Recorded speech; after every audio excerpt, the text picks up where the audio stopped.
anybody has seen a prison from the inside? Oh wow, so many people, lots of people. How do you think women in prisons access abortions?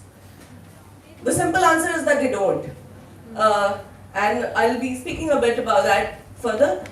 So for pregnant women in jails and other custodial institutions, so other custodial institutions would be institutions like shelter homes, psychiatric hospitals, short stay homes, observation homes, all these institutions run by the government. So for them wanting to abort, custody is an added barrier. Okay, apart from all the other barriers, custody is another barrier that they face.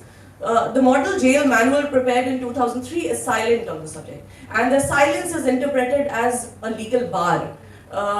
The lack of explicit permission is interpreted as legal bar, unsupportive or non-existent families, history of abuse, physical or mental disability make it exceptionally challenging for pregnant women in jails to imagine motherhood. And there's of course stigma everywhere when it comes to abortion, and then there's custody, so that leads to carceral motherhood. Carceral motherhood is the motherhood that happens while women are inside prisons. And I really believe that institutions are the melting pot of the ostracized, of the marginalized. So all these marginalized groups that we've spoken about today, we've spoken about women in sex work, we've spoken about trans people, we've spoken about poor women, any marginalization that you can think of, you'll find all of them in institutions. So Anima spoke about really depressing cases when it comes to abortion, but I'll speak about two cases where the court went out and gave good judgments. The first one was Halabi versus Halima versus State of Madhya Pradesh. This case happened in 2013. A woman came in to the prison with a pregnancy, and she said that she was forced into sex work, and as a result of which she got pregnant and she wanted an abortion. She tried going to the jail authorities multiple times, but nothing worked out because the prison manual is silent on the subject. So jail authorities are like, we can't do anything. So she was desperate. And then somebody, so on the date of her hearing for the case, she pronounced in open court that she wanted an abortion. And the judge also appreciated her courage, but the judge also said that it should not come to that sort of desperation, that a woman has to come to court and say it in open court, and there has to be a mechanism that exists in prisons. So that was the first case, and the second was in 2017. This was in the state of Maharashtra.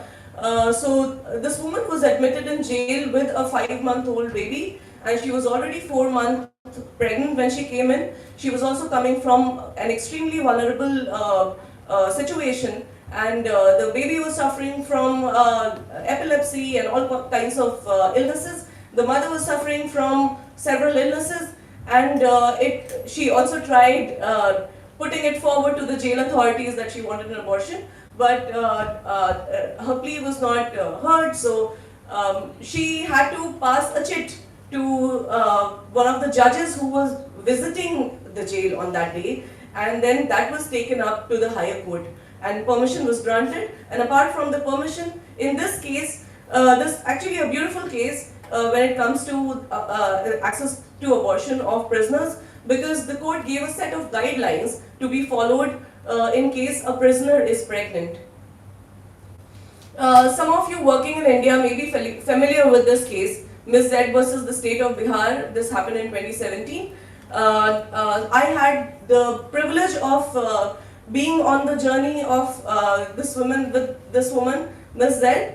She was a 35-year-old HIV positive woman living in a shelter home in Patna. She was rescued only once she was visibly pregnant, and I was researching on institutional violence and homeless women back then. And I met her. She was drugged and she was in no state to give an interview, so I did not do the interview, but I asked her if she knew if she was pregnant. She said she knew, but then I asked her what she wanted to do with it, and she said that everybody is asking her to keep it, so she'll keep it. But then a week later, she gave me a call through one of my colleagues who visited there for casework, and she said that she wanted an abortion, and she was very sure that she wanted one. She had been living on the streets for 10 years before she was rescued, and she had already lost a 3-year-old baby girl while on the streets. So she was really sure that she could not become a mother again. So from there, we, our struggle to get her that abortion started from there, and we faced bureaucratic challenges at every level after that. Eventually, she was only 13 weeks pregnant when I first met her, and eventually time passed, and it came to a stage where that legal embargo, back then the law did not permit abortions beyond 20 weeks. So we had to approach the High Court. The High Court took 6 weeks and called all of her male family members to the court to give consent. Those same people who had abandoned her already, and even her estranged husband who had remarried and had kids with the new wife, all of them came to court, gave consent, but the High Court still took a very paternalistic approach to say that we are obliged to protect the life of an unborn child. So then we went to the Supreme Court, and it was brilliantly argued by one of the really amazing lawyers, Vrinda Grover, at the Supreme Court. And but she was brought to AIIMS, which is the largest hospital in Delhi, in India. And I remember that scene where she was being taken to the gynecological examination room, and the head of the medical board proclaimed that, why do these women come in with such large pregnancies, large stomachs? So, and I knew that the decision of the medical board had already been made at that point of time. We stayed, I was her attendant, and we stayed together for 8 days in an isolation ward because she was also HIV positive.